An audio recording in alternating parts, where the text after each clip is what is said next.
31 janvier 1945, base aérienne de Clark, Luçon, Philippines.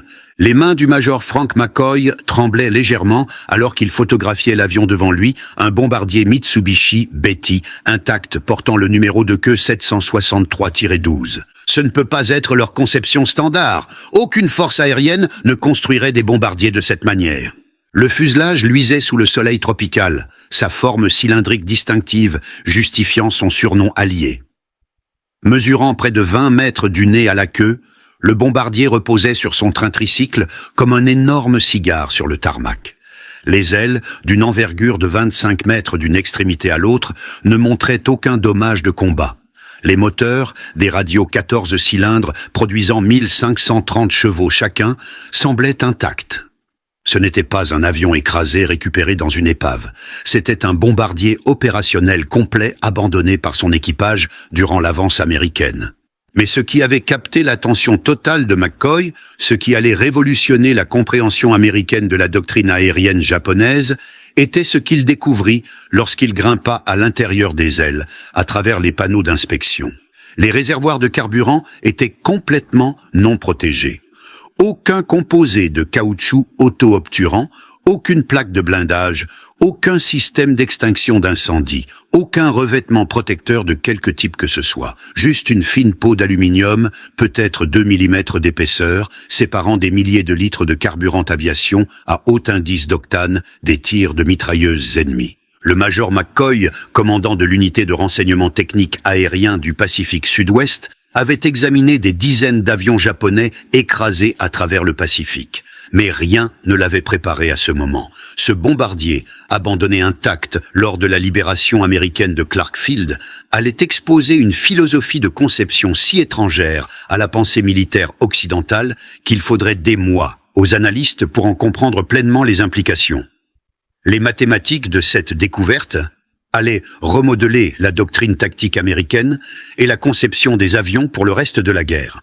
Chaque hypothèse que les pilotes américains avaient sur les capacités ennemies, sur le prix que les ingénieurs japonais étaient prêts à payer pour la performance, sur la valeur que les forces impériales accordaient à la survie des équipages, allait être systématiquement démolie par les preuves contenues dans ce seul exemple vierge du bombardier le plus important du Japon.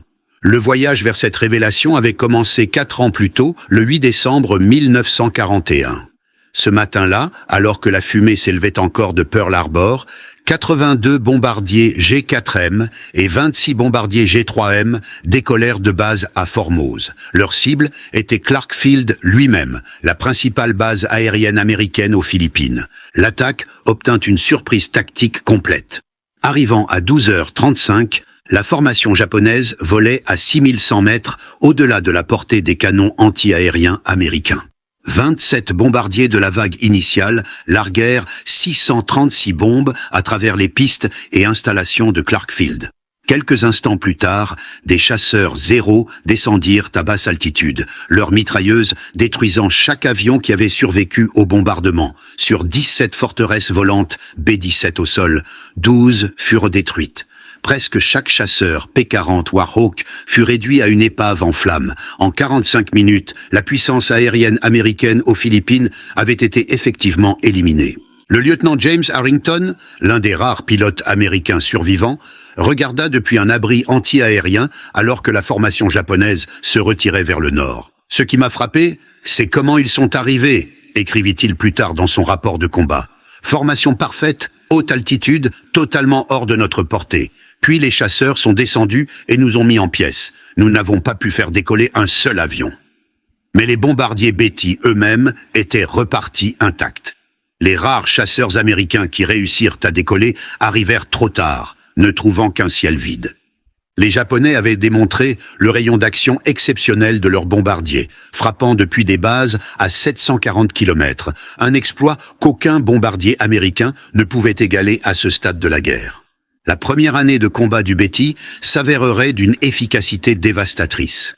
Le 10 décembre 1941, seulement 2 jours après le raid de Clark Field, 26 bombardiers G4M se joignirent à des bombardiers G3M Nell plus ancien pour attaquer la force Z, une force opérationnelle navale britannique centrée sur le cuirassé HMS Prince of Wales et le croiseur de bataille HMS Repulse. L'attaque commença vers 12h20.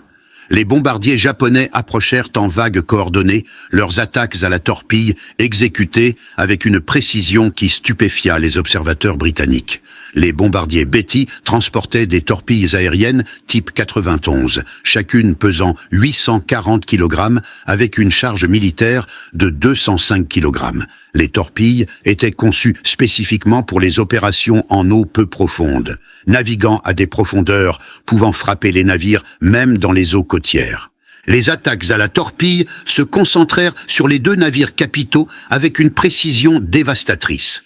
Le Prince of Wales, un cuirassé déplaçant 43 000 tonnes et représentant la nouvelle génération de puissance navale britannique, prit au moins 6 coups de torpille ainsi que des dégâts de bombardiers horizontaux. Les explosions sous-marines déchirèrent d'énormes trous dans la coque du navire, les inondations submergeant les efforts de contrôle des dommages. Le cuirassé commença à agiter sévèrement. Le Repulse, un croiseur de bataille construit pendant la Première Guerre mondiale, mais modernisé dans les années 1930, absorba au moins 4 coups de torpille tout en tentant d'échapper aux avions attaquants. Les tirs anti-aériens du navire revendiquèrent plusieurs avions japonais, mais ne purent empêcher les attaques coordonnées à la torpille de trouver leur cible. Les dommages cumulés s'avérèrent fatals. Les deux navires capitaux chavirèrent et coulèrent dans les heures suivant l'attaque. Le Prince of Wales sombra vers 13h20. Le Repulse suivit vers 13h33. 841 marins britanniques moururent. Les survivants furent secourus par des destroyers d'escorte. L'engagement dura moins de 2 heures, du premier contact au naufrage final. Pour la première fois dans l'histoire navale, des navires capitaux se défendant activement avaient été coulés uniquement par la puissance aérienne en pleine mer. Le bombardier G4M Betty avait réalisé ce que les théoriciens navaux débattaient depuis des décennies. La supériorité navale britannique dans les eaux asiatiques avait été brisée en 90 minutes.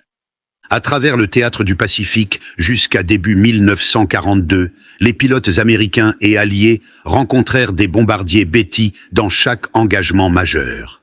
Les avions semblaient opérer en toute impunité, frappant des cibles à des distances qui défiaient la compréhension conventionnelle. Ils frappèrent Darwin, en Australie, depuis des bases à 2400 km, démontrant une portée qui dépassait les capacités de tout bombardier allié.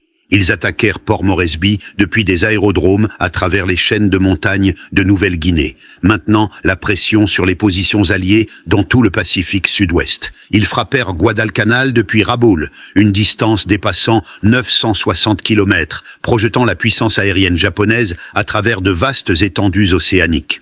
Le rayon d'action opérationnel du Betty donna aux forces japonaises une flexibilité stratégique que les commandants alliés peinaient à contrer. Les chasseurs américains basés à des positions avancées manquèrent de portée pour intercepter les bombardiers Betty décollant de bases lointaines. Les aérodromes alliés furent attaqués depuis des bases japonaises qui étaient elles-mêmes au-delà de la portée de frappe alliée. L'asymétrie des capacités de bombardement signifiait que les forces japonaises pouvaient attaquer à volonté tandis que les forces alliées luttaient pour riposter efficacement. Cet avantage persista pendant les 6 premiers mois de la guerre. Les bombardiers Betty participèrent à pratiquement toutes les opérations offensives japonaises à travers le Pacifique et l'Asie du Sud-Est. Ils frappèrent des cibles aux Philippines, en Malaisie, dans les Indes orientales néerlandaises, en Nouvelle-Guinée et dans les îles Salomon. Ils soutinrent des opérations navales à travers le théâtre. Ils effectuèrent des missions de reconnaissance qui dépassaient la portée de tout avion allié. Le Betty devint le symbole de la portée et de l'efficacité de la puissance aérienne japonaise. Mais l'avantage dépendait entièrement d'une opposition limitée de chasseurs alliés. Lorsque les formations Betty pouvaient frapper sans interception, lorsqu'elles pouvaient approcher des cibles à haute altitude, au-delà de la portée anti-aérienne, lorsqu'elles pouvaient livrer leurs armes et repartir avant l'arrivée des chasseurs, l'avion était d'une efficacité dévastatrice. Ces conditions caractérisèrent les opérations pendant la première moitié de 1942, alors que la puissance aérienne alliée restait limitée et dispersée. Mais mi-1942, le tableau tactique commença à changer. Alors que la puissance de chasse américaine augmentait, que les Wildcats cédaient la place à des Hellcats et Corsair plus performants, que l'entraînement des pilotes s'améliorait et que la doctrine tactique évoluait, les équipages de Betty commencèrent à signaler des pertes inquiétantes. Le changement devint indéniable le 8 août 1942. 23 bombardiers G4M du 4e groupe aérien décollèrent de Rabaul pour attaquer les positions américaines à Guadalcanal. Des chasseurs américains interceptèrent la formation au-dessus de l'île de Savo. Dans l'engagement qui suivit, 18 des 23 bombardiers Betty furent abattus. Environ 120 aviateurs moururent dans ce qui deviendrait la plus grande perte unique de G4M pendant toute la campagne. Les pilotes de chasse rapportèrent la même observation à travers chaque engagement. Le Betty explosait en flammes avec des impacts minimaux. 2 ou 3 obus n'importe où le long du fuselage ou des ailes produisaient des résultats catastrophiques. L'avion gagna des surnoms macabres qui se répandirent rapidement dans les escadrilles américaines. Cigare volant, briquet à un coup, Zippo volant. Toute référence à la tendance terrifiante du Betty à s'embraser à partir de dommages de combat. En octobre 1942, lorsque le lieutenant-commandant John Thomas Tom Blackburn arriva à Guadalcanal commandant le VF-17 volant sur F-4U Corsair, la réputation du Betty s'était complètement transformée. La première fois que nous avons attrapé une formation de Betty, nous n'arrivions pas à croire à quel point ils tombaient facilement, rapporta Blackburn plus tard. Touchez-les n'importe où, le long du fuselage ou des ailes, et ils explosaient. Nous les chassions activement, les reconnaissant comme parmi les cibles les plus vulnérables du ciel du Pacifique. Mais l'étendue réelle de la vulnérabilité du Betty, les décisions d'ingénierie qui rendaient de telles pertes catastrophiques inévitables, ne seraient pleinement comprises que lorsque les forces américaines commencèrent à capturer des exemples intacts pour un examen détaillé. La première percée significative du renseignement vint en novembre 1942 lorsque les forces australiennes envahirent les aérodromes japonais à Buna, en Papouasie-Nouvelle-Guinée. Parmi les avions abandonnés, les unités de renseignement technique aérien découvrirent des bombardiers Betty avec divers niveaux de dommages. Les examens initiaux confirmèrent ce que les pilotes avaient rapporté. Les réservoirs de carburant n'avaient aucune protection. Les ingénieurs aéronautiques de l'unité de renseignement technique aérien allié, Pacifique Sud-Ouest, menèrent la première analyse détaillée. Les panneaux d'accès des ailes révélèrent des cellules de carburant sans mesure protectrice, une construction en aluminium mince, pas de couche de scellant en caoutchouc, pas de revêtement protecteur, pas de système d'extinction d'incendie. Plusieurs bombardiers Betty examinés à Buna montrèrent des caractéristiques identiques. Ce n'étaient pas des dommages de combat ou des modifications sur le terrain. C'était la conception japonaise standard. Les implications étaient stupéfiantes. Les bombardiers américains de 1942 comportaient universellement des réservoirs de carburant auto-obturants. Le B-17 Flying Fortress les avait incorporés à partir du modèle B-17C. Le B-24 Liberator les avait inclus dès le prototype XB-24B. Même les avions de chasse comme le P-38 et le P-47 comportaient des systèmes de carburant protégés. Les réservoirs de carburant auto-obturants utilisaient un composé de caoutchouc multicouche qui gonflait au contact du carburant lorsqu'il était percé par des balles ou des éclats d'obus, scellant les trous et empêchant la perte de carburant et les incendies. La technologie ajoutait un poids substantiel aux avions, mais améliorait dramatiquement les taux de survie des équipages. La doctrine militaire américaine considérait cette pénalité de poids essentielle et non négociable. Pourtant, voici le bombardier terrestre principal du Japon, produit par milliers, opérant dans tout le théâtre du Pacifique, avec des réservoirs de carburant offrant zéro protection.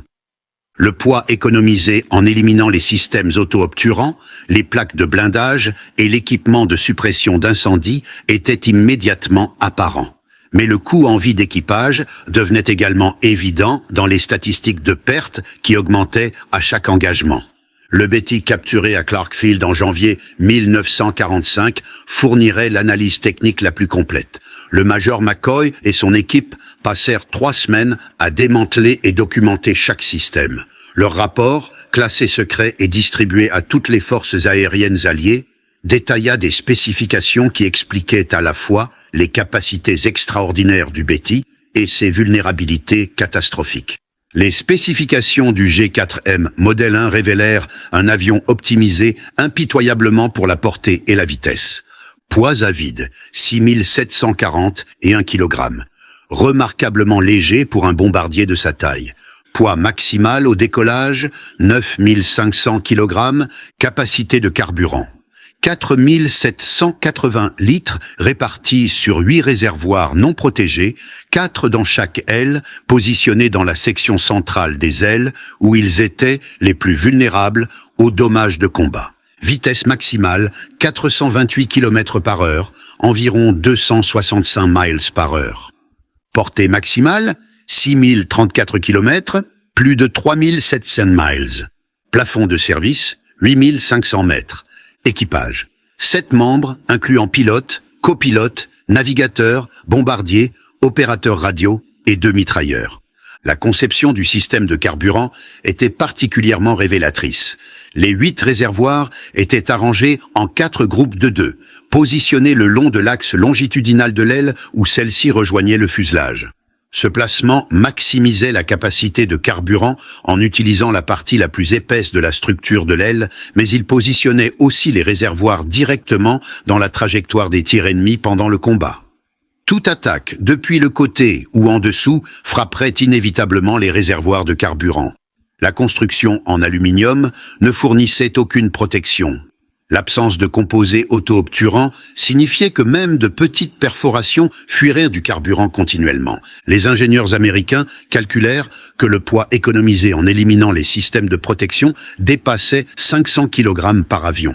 Cette économie de poids se traduisait directement en capacité de carburant additionnelle et en portée étendue. Mais le coût en invulnérabilité était également calculable. Les rapports de combat montraient que les bombardiers Betty, touchés n'importe où, dans la zone des ailes, explosaient avec une quasi-certitude. Les réservoirs non protégés créaient ce que les ingénieurs appelaient un point de défaillance critique, un système unique dont la destruction garantissait la perte de tout l'avion. Ces chiffres racontaient l'histoire des choix de conception faits en septembre 1937, lorsque la marine japonaise émit des exigences qui définiraient toute l'existence du G4M. Vitesse maximale de 398 km/h, altitude de croisière de 3000 mètres, portée de 4722 km sans charge ou 3700 km avec 800 kg de bombes ou de torpilles. Les exigences reflétaient la stratégie navale japonaise de la fin des années 1930. L'empire du Japon s'étendait à travers de vastes distances du Pacifique. Les bases navales étaient séparées par des milliers de kilomètres d'océan. La marine avait besoin de bombardiers capables de frapper des positions ennemies bien au-delà de la portée des avions embarqués. Des bombardiers qui pouvaient opérer depuis des bases terrestres pour soutenir des opérations navales dans tout le théâtre. Les bombardiers japonais existants étaient loin de répondre à ces exigences. Le bombardier G3M, NEL, alors en service, avait une portée maximale d'environ 3000 km. Les bombardiers américains comme le B-17 avaient une portée encore plus limitée dans leur première variante. Aucun bombardier en service nulle part dans le monde en 1937 ne pouvait frapper des cibles aux distances que les planificateurs japonais envisageaient.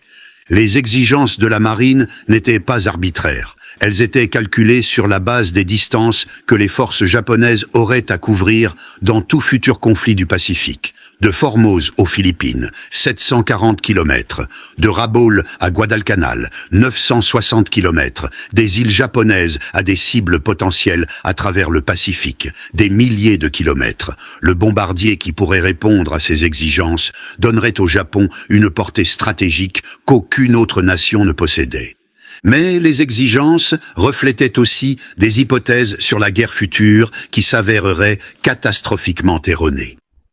Les planificateurs japonais supposaient que la surprise et l'initiative fourniraient une protection pour les bombardiers à long rayon d'action. Ils supposaient que l'opposition des chasseurs ennemis serait limitée par la portée et le nombre.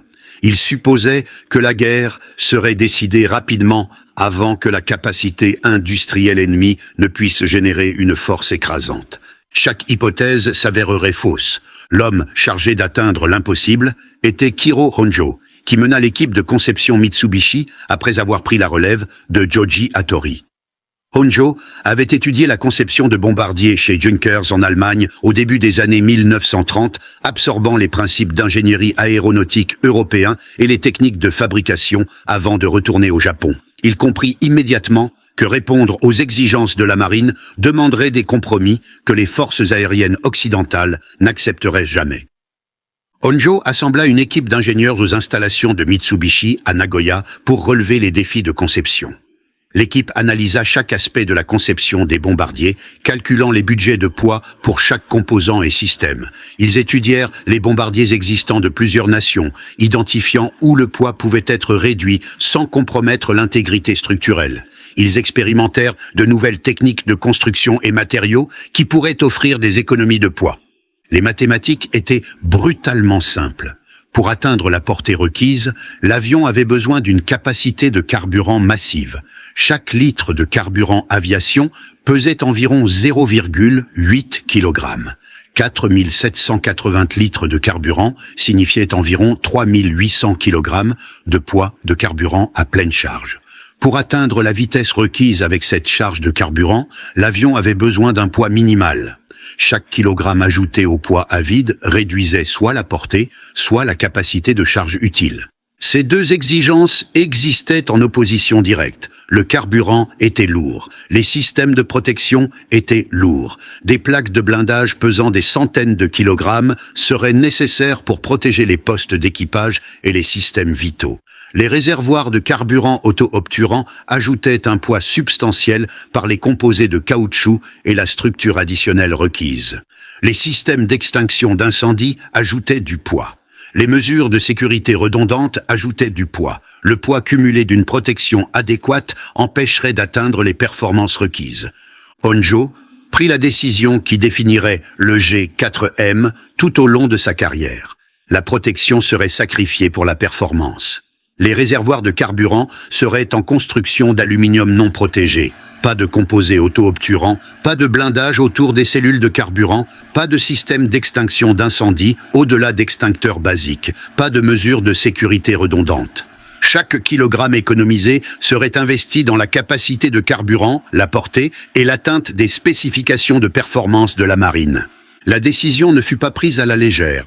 Honjo comprenait les risques. Son équipe calcula les vulnérabilités que les réservoirs de carburant non protégés créeraient. Il savait que les dommages de combat aux ailes s'avéreraient probablement catastrophiques. Mais il savait aussi que les exigences de la marine ne pourraient être rencontrées autrement avec la technologie disponible. Le choix était entre un avion qui répondait aux spécifications de performance avec des vulnérabilités connues ou un avion qui échouait à répondre aux exigences mais offrait une meilleure protection. La marine avait exigé la performance. Honjo livra la performance. Le premier prototype G4M vola le 23 octobre 1939. L'avion répondait à chaque exigence de performance que la marine avait spécifiée. La vitesse dépassait les attentes. La portée surpassait les projections. La capacité de charge utile satisfaisait les besoins opérationnels. Le bombardier entra en production comme le bombardier d'attaque type 1 de la marine, avec Mitsubishi construisant l'avion dans les usines de Nagoya. Les modèles de production initiaux, désignés G4M modèle 1, commencèrent à atteindre les unités opérationnelles en avril 1941. En décembre 1941, environ 180 G4M étaient en service dans la marine japonaise. Ces avions formeraient l'épine dorsale de la puissance aérienne terrestre japonaise tout au long de la guerre du Pacifique. Les débuts au combat du Betty à Clarkfield et contre la Force Z démontrèrent la sagesse des priorités de conception de Honjo dans les conditions spécifiques de début 1942. Face à une opposition limitée, lorsqu'ils obtenaient la surprise, lorsqu'ils opéraient au-delà de la portée des chasseurs ennemis, le Betty était d'une efficacité dévastatrice. Sa portée permettait des frappes depuis des bases que les ennemis considéraient sûres. Sa vitesse permettait une pénétration rapide des zones cibles. Sa charge utile infligeait des dommages significatifs. Mais ses avantages dépendaient entièrement de l'hypothèse que les formations Betty feraient face à une opposition minimale. Le moment où la puissance de chasse américaine augmenta, le moment où l'interception devint routinière, le moment où le combat soutenu devint inévitable, chaque choix de conception qui priorisait la portée sur la protection devint une condamnation à mort pour les équipages. La campagne de Guadalcanal exposa le défaut fondamental dans la philosophie de conception du Betty. D'août à octobre 1942, plus de 100 bombardiers G4M furent perdus avec leurs équipages dans ce qui devint une saignée soutenue que les forces aériennes japonaises ne pouvaient soutenir.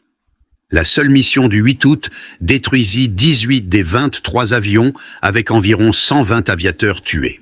Le schéma se répéta avec une constance brutale tout au long de la campagne. Les formations Betty partiraient de Rabaul, voleraient 960 km jusqu'à Guadalcanal, engageraient les chasseurs américains et subiraient des pertes catastrophiques. Le 9 août vit des bombardiers additionnels perdus. Le 10 août apporta plus de pertes. Fin août, le 4e groupe aérien avait été effectivement détruit en tant qu'unité opérationnelle. Septembre n'apporta aucun répit. Les formations Betty continuèrent de frapper les positions américaines à Guadalcanal, et les chasseurs américains continuèrent de les détruire en nombres écrasants. Les mathématiques étaient inexorables. Les forces japonaises devaient frapper les positions américaines pour contester le contrôle de l'île. Les bombardiers Betty fournissaient le seul moyen de délivrer une capacité de frappe significative depuis Rabaul. Mais chaque mission résultait en des pertes qui ne pouvaient être remplacées. Octobre vit le schéma continuer. La puissance de chasse américaine augmenta à mesure que plus d'escadrilles arrivaient à Henderson Field. La qualité des pilotes s'améliora à mesure que l'expérience au combat s'accumulait.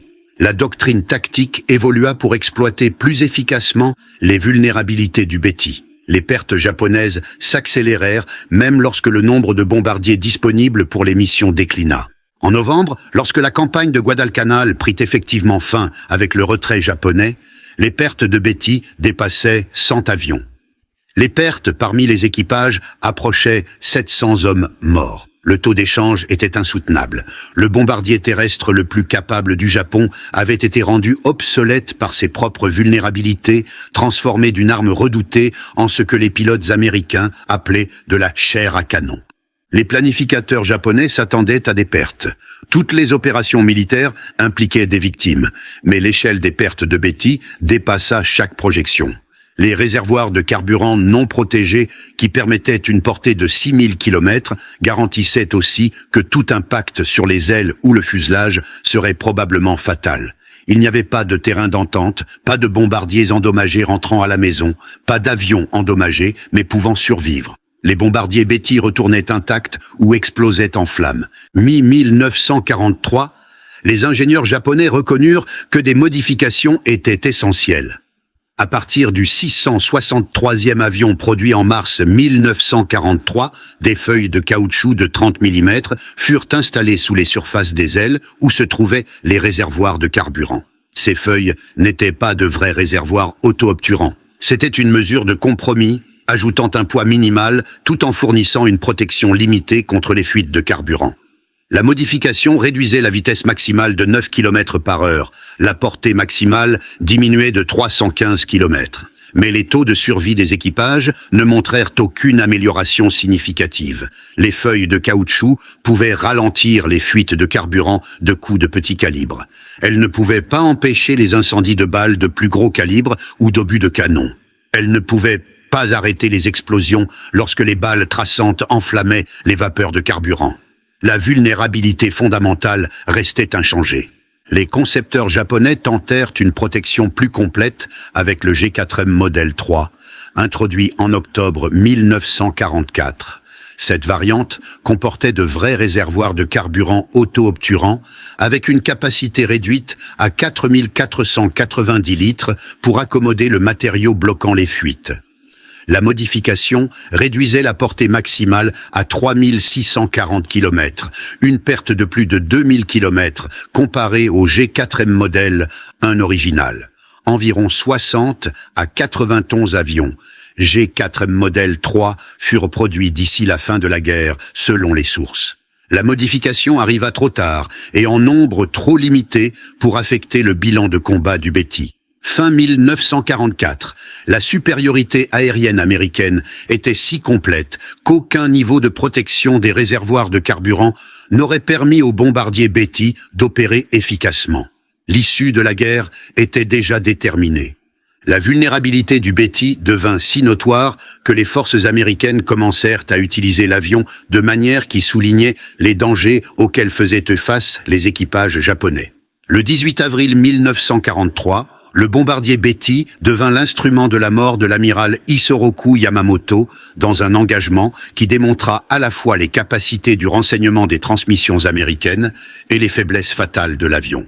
Les décodeurs américains interceptèrent des communications japonaises indiquant que Yamamoto volerait de Rabaul à Bougainville le 18 avril. L'amiral voyagerait à bord d'un bombardier G4M avec une escorte de chasse.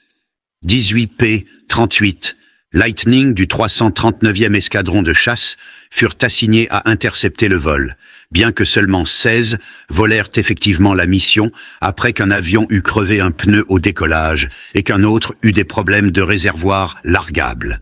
La mission demandait une précision extraordinaire. Les P-38 devaient voler sur plus de 640 km à basse altitude pour éviter la détection radar, naviguer à travers l'océan sans repère et arriver exactement au point d'interception calculé, exactement à l'heure calculée. Toute erreur de navigation, toute déviation de timing entraînerait un échec de la mission. L'interception devait se produire dans une fenêtre étroite où l'avion de Yamamoto serait vulnérable. Les P-38 décollèrent de Guadalcanal à 7h25. Ils volèrent à 15 mètres au-dessus de l'océan sur plus de 640 km. Maintenant, un silence radio strict.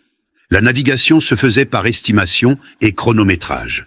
La formation arriva au point d'interception calculé avec une précision qui deviendrait légendaire dans l'histoire de l'aviation. À 9h34, exactement à l'heure prévue et exactement 1 minute avant l'heure d'interception calculée, les P-38 repérèrent la formation de Yamamoto, 2 bombardiers Betty volant à basse altitude avec 6 chasseurs Zéro comme escorte. Le capitaine Thomas Lanfieur et le premier lieutenant Rex Barber rompirent de la formation pour engager les bombardiers, tandis que d'autres P-38 retenaient les chasseurs Zéro. Barber engagea le bombardier Betty de tête qui transportait l'amiral Yamamoto. Le bombardier prit des coups dans la zone des ailes où se trouvaient les réservoirs de carburant non protégés. L'avion explosa en flammes et s'écrasa dans la jungle. Le corps de Yamamoto fut récupéré le jour suivant. Il avait été tué par des blessures subies lors du crash. Le second bombardier Betty s'écrasa également, tuant tous ses occupants. L'opération démontra de multiples aspects de la supériorité alliée. Le renseignement des transmissions américaines avait intercepté et décodé les communications japonaises. La planification américaine avait calculé le timing d'interception avec une précision d'1 minute sur plus de 640 km d'océan. Les chasseurs américains avaient exécuté la mission sans faille malgré des défis de navigation extraordinaires. Et les vulnérabilités des bombardiers, Betty avait garanti que l'interception réussie serait fatale. Il n'y avait aucune possibilité que le bombardier de Yamamoto survive une fois qu'il fut attaqué. Les réservoirs de carburant non protégés assuraient que tout dommage serait catastrophique. La vulnérabilité du Betty atteignit sa démonstration la plus dramatique le 21 mars 1945. 18 bombardiers G4M décollèrent de la base aérienne de Kanoya, chacun transportant une bombe fusée MX-817, Oka, sous son fuselage. L'Oka était un avion à moteur fusée piloté avec une charge militaire de 1200 kg conçu pour des attaques kamikazes contre les navires américains. La mission exigeait que les bombardiers Betty volent à moins de 20 km de leur cible avant de larguer l'avion Oka. Le pilote de l'Oka allumerait alors le moteur fusée et piquerait à des vitesses dépassant 650 km/h vers les navires américains. La charge militaire de 1200 kg d'explosifs détruirait tout navire touché. Mais la mission dépendait entièrement de la survie des bombardiers Betty, assez longtemps pour atteindre la distance de largage. La formation décolla de Kanoya vers 14h30. Les 18 bombardiers G4M volèrent en formation serrée avec une escorte de chasse, se dirigeant vers les forces navales américaines au large d'Okinawa.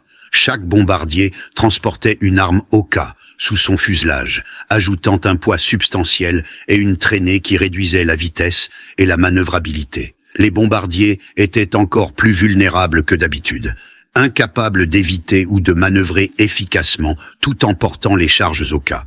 Le radar américain détecta la formation à environ 160 km de distance. Des chasseurs F-6F Hellcat de l'USS Hornet furent envoyés pour intercepter. Les Hellcats atteignirent la formation japonaise bien avant qu'elle n'approche de la distance de largage pour les armes Oka. Dans l'engagement qui suivit, les chasseurs américains détruisirent systématiquement toute la formation. Les bombardiers Betty, déjà vulnérables dans des circonstances normales, se révélèrent complètement impuissants tout en transportant les armes Oka. Le poids additionnel empêchait les manœuvres d'évasion. L'arme externe créait une traînée qui réduisait la vitesse. Les réservoirs de carburant non protégés garantissaient que tout impact serait fatal. Un par un, les bombardiers explosèrent et tombèrent dans l'océan. Pas un seul bombardier Betty ne survécut pour atteindre la distance de largage. Pas une seule arme Oka ne fut lancée contre les navires américains. 137 membres d'équipage de bombardiers et 15 pilotes d'Oka moururent dans l'attaque. La mission représentait l'expression ultime du défaut fondamental du Betty. Un avion conçu pour délivrer des armes à des cibles lointaines ne pouvait pas survivre pour délivrer ses armes face à une opposition préparée. La portée extraordinaire qui rendait la mission théoriquement possible ne signifiait rien lorsque l'avion explosait avant d'atteindre la distance de largage. La dernière mission volée par des bombardiers, Betty, arriva le 19 août 1945, 4 jours après que l'empereur Hirohito annonça la reddition du Japon. 2 bombardiers G4M peints en blanc avec des croix vertes décollèrent de l'aérodrome d'Atsugi, transportant des représentants japonais pour discuter des termes de reddition avec les forces alliées. Les avions, ayant les indicatifs d'appel Bâton 1 et Bâton 2, volèrent jusqu'à Hieshima où la délégation japonaise se transféra sur un C-54 américain pour le transport à Manille. Le symbolisme était profond et délibéré. La peinture blanche et les croix vertes indiquaient une intention pacifique, transformant les bombardiers d'armes de guerre en véhicules de diplomatie. Les indicatifs d'appel Bâton 1 et Bâton 2 faisaient référence à l'endroit où les forces américaines s'étaient rendues au Japon en avril 1942, l'une des défaites les plus dévastatrices de l'histoire militaire américaine. Maintenant, 3 ans plus tard, des avions portant ces indicatifs transportèrent la délégation de reddition du Japon. Le lieutenant Den Sudo pilote l'un des avions de reddition, une variante de transport G6M modèle, un converti à partir de la cellule du bombardier. Les variantes de transport conservaient le fuselage cylindrique distinctif du Betty et sa configuration d'aile, mais transportaient des passagers et du fret plutôt que des armes. L'équipage portait des uniformes d'apparat plutôt que des combinaisons de vol. L'avion ne transportait aucune arme, aucune munition, aucun équipement militaire d'aucune sorte, au-delà de ce qui était nécessaire pour le vol. Le vol d'Atsugi à Hieshima couvrait environ 1000 km, bien dans la portée du Betty, même en configuration transport.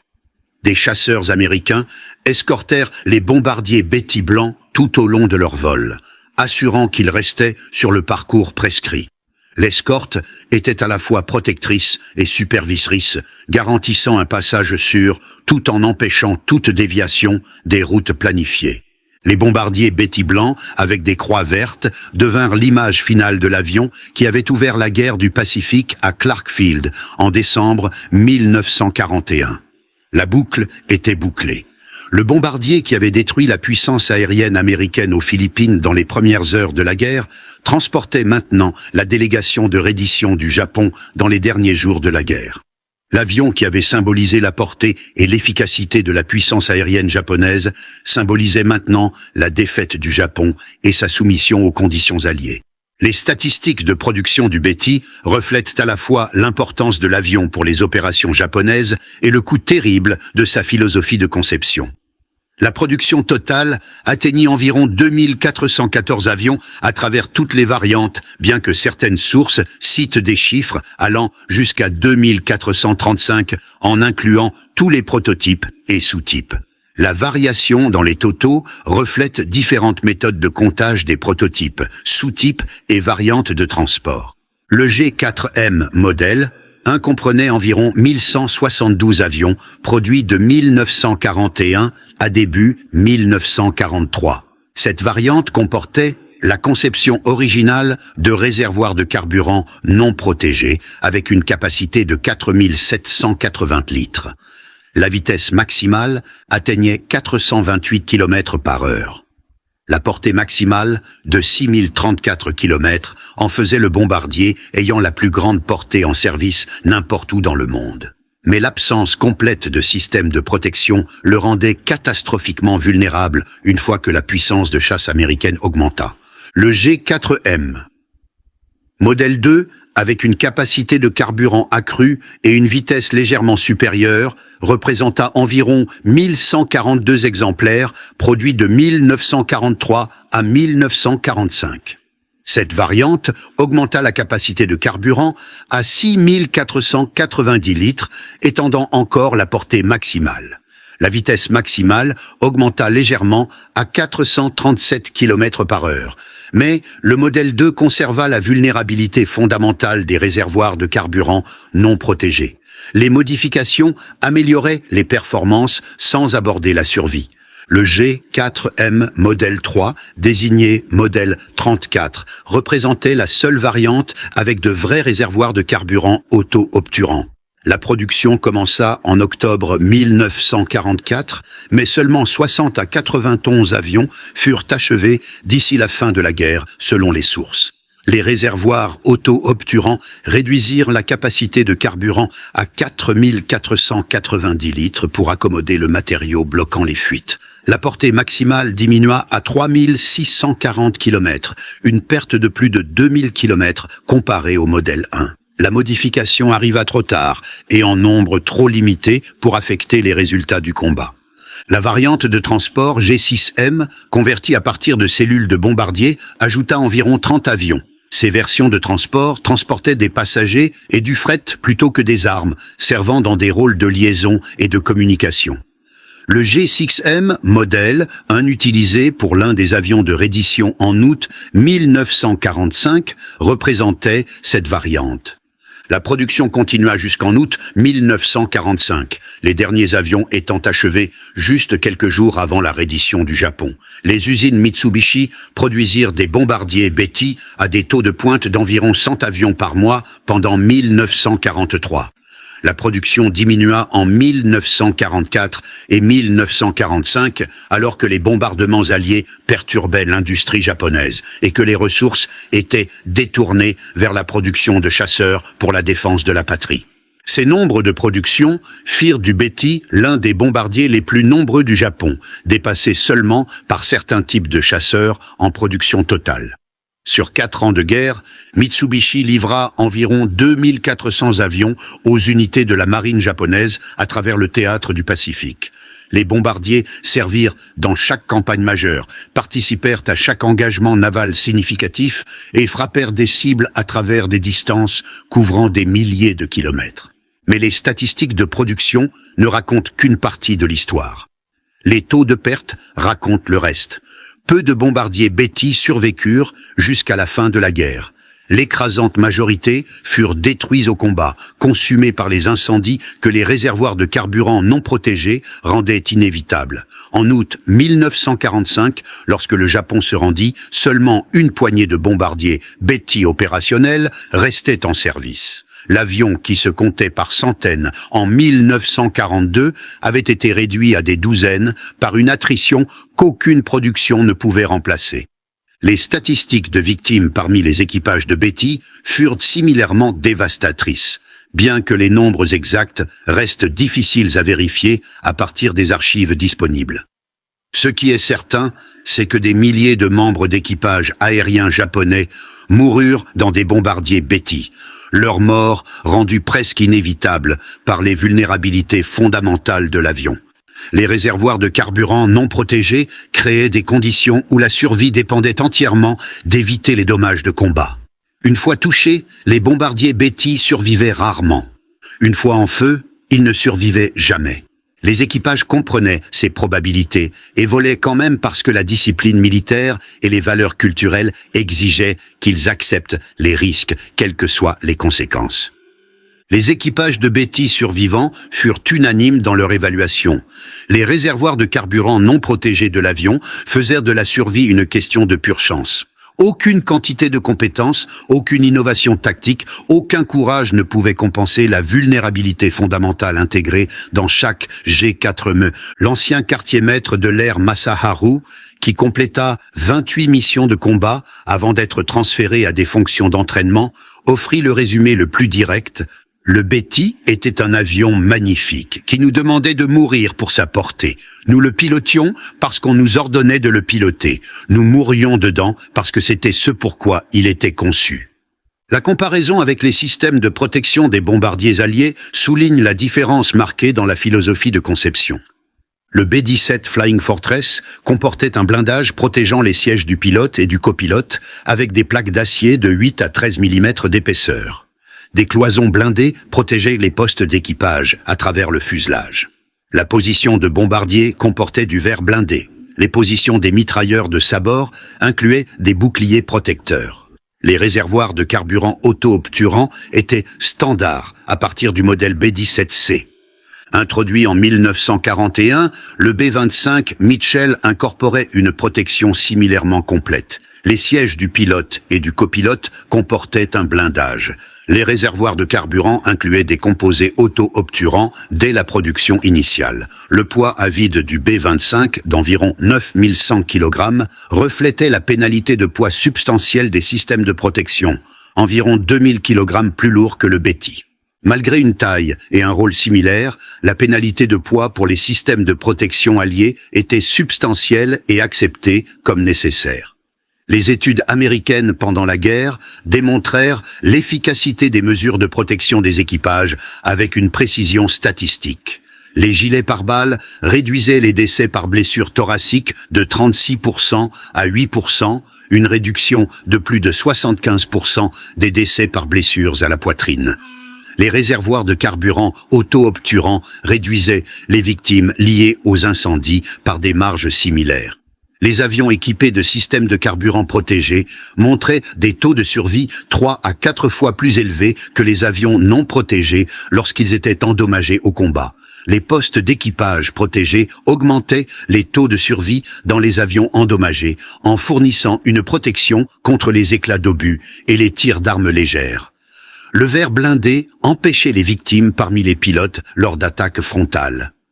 Les cloisons compartimentaient le fuselage, empêchant le feu ou les dommages dans une section de se répandre à travers tout l'avion. L'approche complète de la protection des équipages reflétait la doctrine américaine selon laquelle les équipages entraînés représentaient des actifs plus précieux que les avions, qui pouvaient être remplacés plus facilement que des vétérans de combat expérimentés. Le coût en poids pour cette protection dépassait 450 kg dans la plupart des bombardiers américains. Mais la capacité industrielle américaine permettait cette pénalité de poids sans sacrifier les nombres de production. Les usines américaines produisirent plus de 12 000 bombardiers B-17 et près de 10 000 B-24 Liberator pendant la guerre. La capacité de production signifiait que les forces américaines pouvaient déployer de grands nombres de bombardiers protégés sans compromettre leur capacité. La doctrine japonaise aboutit à des conclusions différentes. La conception du Betty reflétait un calcul selon lequel la portée et la puissance de frappe primaient sur la survie des équipages. Cette philosophie supposait que l'obtention de la surprise et le maintien de l'initiative fourniraient une protection suffisante. Elle supposait que l'opposition ennemie resterait limitée. Elle supposait que la guerre serait courte et décisive. Toutes ces suppositions s'avérèrent catastrophiquement erronées. Mi-1942, la puissance de chasse américaine augmenta à des niveaux qui rendirent l'interception des bêtises routinières. Fin 1942, les pilotes américains avaient appris à exploiter chaque vulnérabilité du Betty. En 1943, les formations Betty subirent des pertes si dévastatrices que les missions devinrent des opérations suicidaires.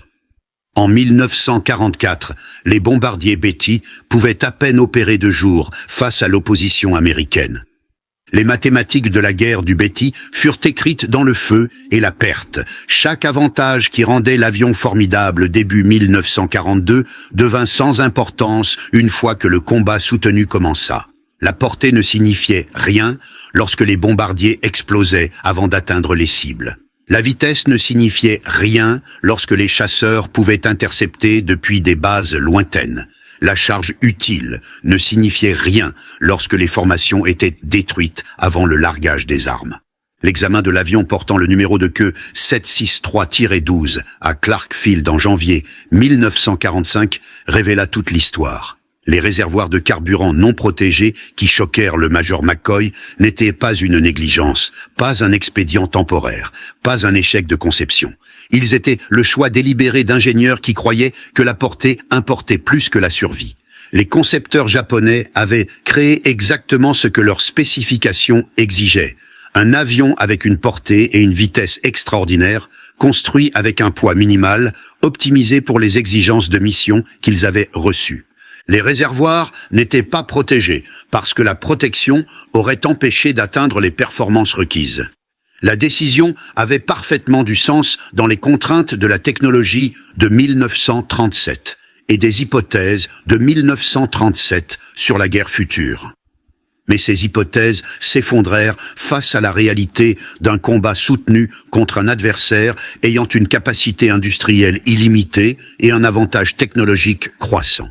Le bombardier Betty devint un symbole de la volonté japonaise d'accepter des victimes catastrophiques pour obtenir un avantage tactique. Il devint la preuve d'une culture militaire qui valorisait l'accomplissement de la mission plus que la survie des équipages. Lorsque les ingénieurs américains examinèrent le Betty intact à Clark Field, ils n'analysaient pas seulement un avion ennemi. Ils assistaient à la manifestation physique de choix faits des années plus tôt. Des choix qui priorisaient la capacité sur la survie. Des choix qui coûteraient la vie à des milliers de membres d'équipage aérien japonais. Les réservoirs de carburant non protégés n'étaient pas un accident. C'était une décision. Le bombardier Betty servit du premier jour de la guerre du Pacifique au dernier. Il coula des navires capitaux et dévasta des bases aériennes. Il parcourut des distances qu'aucun autre bombardier ne pouvait égaler. Mais son héritage ultime est écrit dans des statistiques de pertes qui dépassèrent toutes les projections. L'avion qui ouvrit la guerre en détruisant la puissance aérienne américaine à Clark Field termina la guerre en transportant la délégation de reddition du Japon dans des avions peints en blanc marqués de croix vertes. L'équipage de l'avion portant le numéro de queue 763-12 avait abandonné son avion durant l'avance américaine sur Clark Field. Ils avaient survécu en s'éloignant d'un avion dont la conception rendait la survie au combat presque impossible. La plupart des équipages de Betty n'eurent pas cette chance. Ils volèrent en mission connaissant le danger. Ils grimpèrent dans des bombardiers non protégés et traversèrent de vastes distances du Pacifique. Et ils moururent en nombres écrasants, consumés par des incendies que la conception de l'avion rendait inévitables. L'histoire du bombardier Betty est finalement celle du prix de la capacité sans protection. Elle démontre que la performance seule ne peut garantir le succès lorsque cette performance est achetée au prix de la survie des équipages. La portée extraordinaire de 6000 km ne signifiait rien lorsque les avions ne pouvaient pas survivre aux derniers 100 km jusqu'à la cible. La vitesse impressionnante de 428 km par heure ne fournissait aucun avantage lorsque les chasseurs américains pouvaient intercepter depuis des bases lointaines avec des avertissements des systèmes radars. La capacité de charge utile d'une tonne devenait sans importance lorsque les formations étaient détruites avant le largage des armes. Plus important encore, le Betty révèle que la technologie militaire, séparée d'une évaluation réaliste des conditions de combat, produit des armes qui tuent leurs propres équipages aussi efficacement qu'elles frappent les cibles ennemies. Les hypothèses sous-jacentes à la conception du Betty, des hypothèses sur une opposition limitée et une courte durée de guerre, s'avérèrent catastrophiquement erronées dans les mois suivant le début de la guerre du Pacifique. Au moment où ces hypothèses furent prouvées fausses, des milliers de bombardiers Betty étaient déjà en service ou en production, et l'industrie japonaise manquait de la capacité de les remplacer par des conceptions mieux protégées. Les concepteurs japonais comprirent les risques lorsqu'ils firent leur choix en 1937 et 1938. Ils calculèrent les pénalités de poids. Ils connaissaient les vulnérabilités. Ils acceptèrent les compromis parce qu'ils croyaient que les avantages de performance s'avéreraient décisifs. Ils avaient tort. Et des milliers d'hommes payèrent le prix de cette erreur de calcul de leur vie. L'héritage du Betty s'étend au-delà de l'histoire de l'aviation vers des questions fondamentales sur la philosophie de conception des avions, l'éthique militaire, le risque acceptable et la valeur de la vie humaine en temps de guerre. Les concepteurs américains répondirent à ces questions en priorisant la protection même au prix de la performance. Les concepteurs japonais répondirent différemment. Le Betty se dresse comme preuve de ce qui arrive lorsque la capacité est priorisée au-dessus de la survivabilité, lorsque la portée est achetée avec la vie des équipages, lorsque les exigences de performance supplantent les considérations de protection. Les milliers de bombardiers Betty en flammes, à travers le ciel du Pacifique, marquèrent les conséquences de cette différence philosophique, révélant la différence fondamentale entre la manière dont différentes nations abordèrent la guerre dans le Pacifique. Les forces américaines conçurent des avions pour ramener les équipages à la maison. Les forces japonaises conçurent des avions pour atteindre les cibles quel qu'en soit le coût. À la fin, la nation qui valorisait la survie des équipages construisit une force aérienne qui pouvait soutenir des opérations indéfiniment. La nation qui accepta des victimes catastrophiques pour des avantages de performance construisit une force aérienne qui se détruisit elle-même par attrition. L'examen de l'avion portant le numéro de queue 763-12 à Clark Field fournit la preuve finale de ce que les forces alliées avaient soupçonné pendant des années. Le bombardier Betty n'était pas mal conçu. Il était brillamment conçu pour atteindre des objectifs spécifiques. Ces objectifs n'incluaient simplement pas de ramener les équipages japonais vivants à la maison. Et dans ce seul fait réside toute l'histoire de pourquoi le Japon perdit la guerre du Pacifique.